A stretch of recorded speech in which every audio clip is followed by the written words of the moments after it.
Ah, ok. Allez, c'est parti. Mais tu mets pas en vidéo ça, parce que je peux avoir des problèmes. Ok. C'est bon. Bonjour à tous, bienvenue sur la chaîne Cult & Click. Je suis Kerr et je suis avec Big B ici présent qui est épuisé car on enregistre cette vidéo très tard. Et nous Ouais, sommes mais on là. voulait vraiment la faire. Ah ouais. On est là aujourd'hui pour vous parler de Marvel Agent of Shield. Traduisez Marvel les agents du bouclier.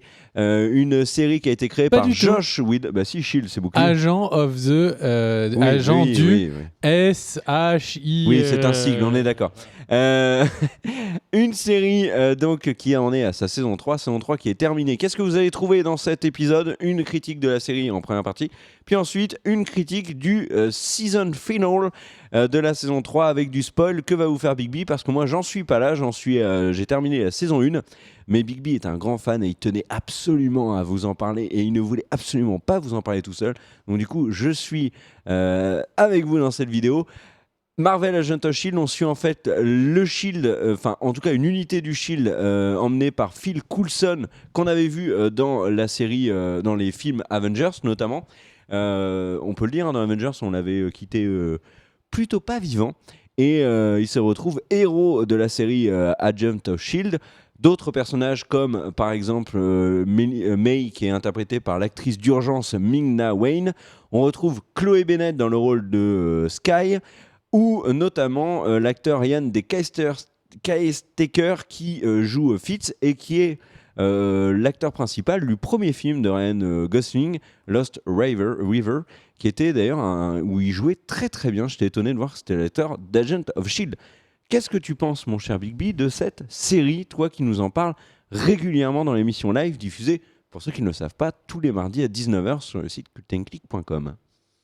Alors déjà, je pense que c'est pas mal de mettre un contexte également sur un avis, parce que forcément nous sommes des êtres subjectifs, et de dire que du coup quand on a démarré, quand j'ai démarré mon premier épisode, quand j'ai mis la petite VHS dans le lecteur cassette, je me suis dit, ah là là, j'avais les jambes tremblantes, parce que je me suis dit, c'est le créateur de Firefly qui a fait ça, bon, accessoirement de Buffy contre les vampires, Et réalisateur d'Avengers aussi. qui est réalisateur d'Avengers, qui va être là pour un peu tenir la baraque.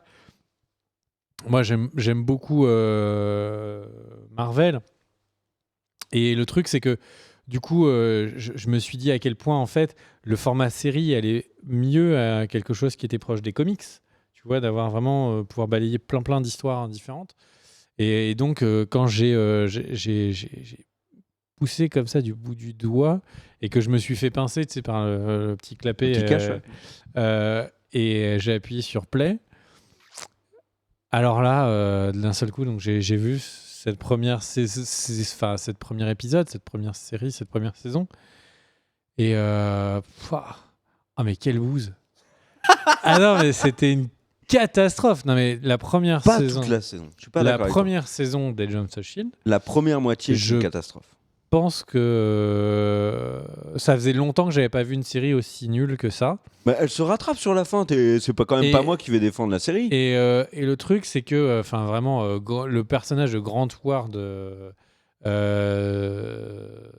donc celui dont je t'ai mis la petite image, Daniel. L'acteur Brett Dalton. L'acteur Brett Dalton. Eh bien, mais il est tellement lisse. Ouais. Il est d'un inintérêt total. Sky. Alors Sky, en fait, c'est une meuf qui, elle a pas de famille, on sait pas, elle fait des recherches, mais c'est une pirate informatique de génie. Bonjour, donc c'est le personnage qui est là pour séduire les geeks.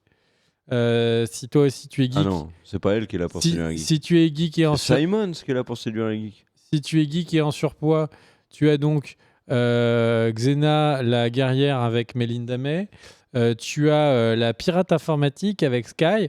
Mais non, si tu préfères la troisième chambre, eh bien, tu as la fan de laboratoire avec Agent Simpson. Enfin, Simons. Enfin, bref, bon, la série, voilà. C'était une série où, en fait, ils partaient en mission. Tu vois, ils allaient faire une mission d'infiltration. Donc, tu voyais, ils étaient tous avec des gilets, tu sais, pare-balles, des costumes militaires blanc sable pour pouvoir tu vois ramper le long de la plage. Et l'agent Coulson, lui, costume cravate, avec son costume bien noir et tout sur la plage, qui marchait tout peinard, son petit flingue. Et donc vraiment, cette série, c'était une vraie purge complète. Je l'ai arrêté. Je crois que j'ai terminé la saison 1 où il me restait quelques épisodes et je l'ai arrêté. Et puis, par l'émission, notre émission en live, donc, qui est tous les mardis à 19h, plein de gens sur le chat disaient non, mais il faut continuer, c'est bien, il faut regarder, c'est bien, etc., etc. Et puis, à force qu'il y ait autant de gens sur le chat qui disent donnez-lui une deuxième chance, je me suis dit donnons-lui une deuxième chance. Donc, on est à peu près milieu de deuxième saison. Et alors là, surprise, la série, sans corriger tout, fait vraiment des efforts. On sent qu'ils sont en train de essayer petit à petit de remonter la pente, petit à petit de donner du corps aux personnages, petit à petit de leur donner des intrigues, et qui ne sont pas le fait qu'ils aillent, comme souvent, le premier défaut dans les séries des deuxième, troisième saisons, de tout le monde coucher avec tout le monde. Au contraire, ils ont essayé d'aller plus loin. Le personnage de Grant Ward qui était trop lisse, ils ont réussi à le travailler. L'agent Coulson, pour moi, c'est celui qu'ils ont le plus loupé, mais ils ont vraiment mis plusieurs épisodes pour essayer d'aller vraiment lui donner un background. Donc, il y a vraiment eu beaucoup d'efforts. Même Melinda May, qui dit quasiment jamais un mot, se retrouve avec une vraie charge émotionnelle, on va dire, en fin de saison 2.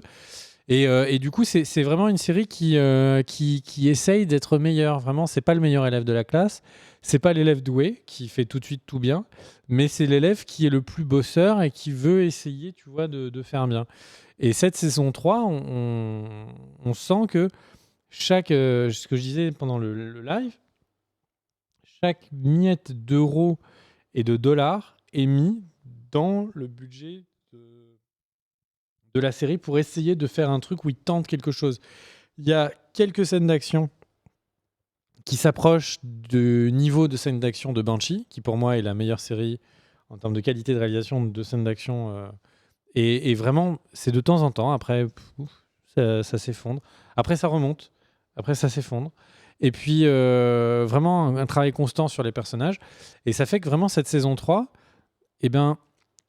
on aurait tendance à dire que c'est une espèce de version, tu vois, améliorée de Mutant X, tu vois, où ces séries vraiment bidons sur juste des super-héros. Mais non, elle essaye et elle réussit à être plus intelligente que ça. À chaque fois, il y a un méchant, il est pas beau, il a des pouvoirs, mais hop, il va y avoir une petite idée en plus, il va y avoir un truc en plus qui va faire que c'est intéressant. Il va y avoir un retournement non habituel, tu vois. Et cette série, elle est tellement classique par plein d'endroits qu'elle sait te surprendre et justement chasser donc le naturel de la série américaine d'action en te surprenant. Et ça, c'est vraiment réussi. Après, et donc là, c'est peut-être le moment où tu veux y aller. Oui, parce que moi, je ne veux pas être spoil, du coup, comme je n'ai vu que la première saison. Mon avis sur la première saison, Vas-y. quand même, c'est que la première moitié est une véritable catastrophe. Je me suis vraiment ennuyé, et puis quand c'était pas que je me marrais pour me moquer. Par contre, j'ai trouvé que sur la fin, comme ils ont raccroché avec Captain America, le soldat d'hiver, eh ben, elle est vraiment devenue intéressante, la fin de la première saison. Et voilà, j'en suis là. Sachant que ce wagon, ils ont abandonné de le rattacher parce qu'il y a une vraie scission maintenant entre les studios cinéma de chez Marvel et séries. Et du coup, là, par exemple, Civil War, là, toute la saison 3 est passée, il n'y a jamais eu C'est dommage quand même. de vrais trucs. Il y a un moment, tu vois, au fond d'un bar, tu vois les accords de Sokovia, ils font « Ah, bon, bah d'accord ». Parce qu'en plus, ce qu'on n'avait pas dit, c'est qu'ils ont intégré des personnages du Marvel Cinematic Universe dans la série pour faire des caméos, comme Lady Sif de Thor, qui avait eu un épisode qui avait été très médiatisé. Elle en a eu deux, ouais. Elle en a eu deux. Un par saison, ouais. D'accord. Et Kobe Smulders, donc, qui joue Maria Hill, qui est l'actrice de How I Met Your Mother, qui également apparaît dans la série. Et on a eu Nick Fury qui a fait un coucou, je crois. Hein. Ah oui, c'est vrai. Nick Fury, ouais. Donc vraiment une série qui a essayé, mais pour le coup, tous tous ces ponts étaient coupés. Et du coup, on va maintenant parler vraiment Et moi, je spécifiquement file. du dernier épisode. Il va vous parler du final, c'est super stylé. Donc attention, nous allons laisser le temps à Kerr de s'auto-détruire. Bon, donc cet épisode sur Hive, il est un peu à l'image de tout ce que je disais sur la série. C'est-à-dire qu'on a eu une... moi, je trouvais ça assez dommage, le côté, bon, ils vont faire exploser Hive. C'était vraiment tellement attendu et tellement couillon. Et puis après, en plus, c'est arrivé juste après le fait que donc Sky, elle est dans le vaisseau. Et comme par magie, Hive arrive à se faufiler derrière elle. Et 2 secondes après, comme par magie, en fait, hop, eh bien, le petit copain se faufile derrière elle aussi. Enfin, franchement, c'est tous une putain de team de ninja. C'est pas possible. Lincoln, c'est le chat qui vole. Tu vois, enfin, il ne touche même plus le sol. Il n'y a pas de problème. Donc, ça, j'ai trouvé ça vraiment un peu couillon. Et au moment où je pensais qu'ils allaient nous faire une fin rodéo à l'américaine, une explosion, on voit les étoiles, enfin bref. Et d'un seul coup, en fait, il y a ce petit moment vraiment ce petit moment intelligent où en fait Lincoln et Hive se mettent à parler. Et ils se parlent honnêtement parce qu'ils savent qu'ils vont clamser. Hive veut pas que la seule autre personne dans le vaisseau qui va mourir avec lui ne soit qu'un esclave. Et du coup, ils se parlent. Et ces petites secondes où en fait ils prennent le spectateur à revers parce qu'on pensait effectivement que ça allait être peut-être Sky qui allait mourir.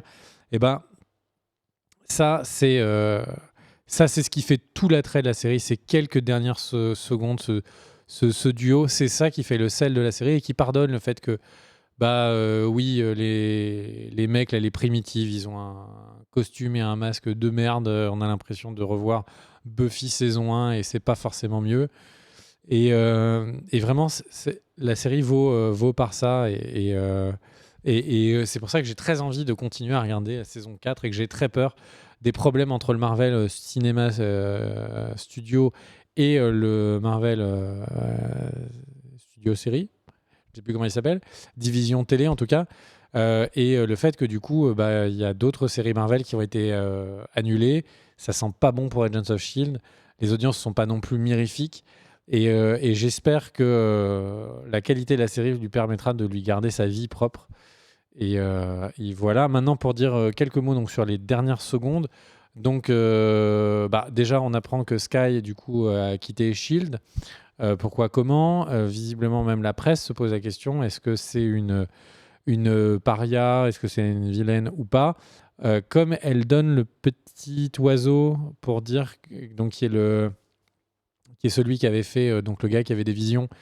On peut supposer elle veut protéger l'avenir, ou en tout cas protéger... on va dire protéger. Le truc, c'est que donc elle a maintenant un nouveau nom. C'est Quake. Donc c'est quand même le personnage qui change de saison, de nom à peu près comme de saison. Passe de Sky à Daisy à Quake. Et maintenant, l'autre truc un peu étrange, c'est Coulson, donc qui n'est plus le directeur du Shield, qui n'est plus qu'un simple flic avec, je crois que c'est Antoine Triplette, le grand costaud. Là, la théorie, ce serait de dire que c'est parce que tout simplement, il a tout abandonné pour retrouver Sky, et donc on découvrira la saison prochaine pourquoi. Qui donc serait le nouveau gérant du Shield? Deux théories. La première théorie, ce serait de dire que c'est Melinda May. Théorie la plus naturelle, vu que c'est elle qui, du coup, a le plus d'expérience en fait dans le Shield. Moi, ma théorie, c'est que ce serait le général Talbot, parce que c'est le démarrage de série qui serait le plus problématique pour les agents du Shield, et donc là, c'est le démarrage qui serait le plus intéressant à dénouer. Mais bon, en tout cas, j'ai pas été hyper intéressé par ces deux minutes de tease sur la prochaine saison, mais bon, je sais que cette série a un capital confiance. J'ai hâte de la voir pour la saison prochaine. En tout cas, continuez à la regarder. Elle s'améliore et c'est la bonne nouvelle. On se retrouve donc demain pour une nouvelle vidéo sur la chaîne Cult & Click. abonnez-vous pour regarder des nouvelles vidéos toutes les semaines et tous les jours même. Et partagez la vidéo, c'est ce qui aide le plus la chaîne. C'était un super avis, j'ai adoré. Ah, le fourbe.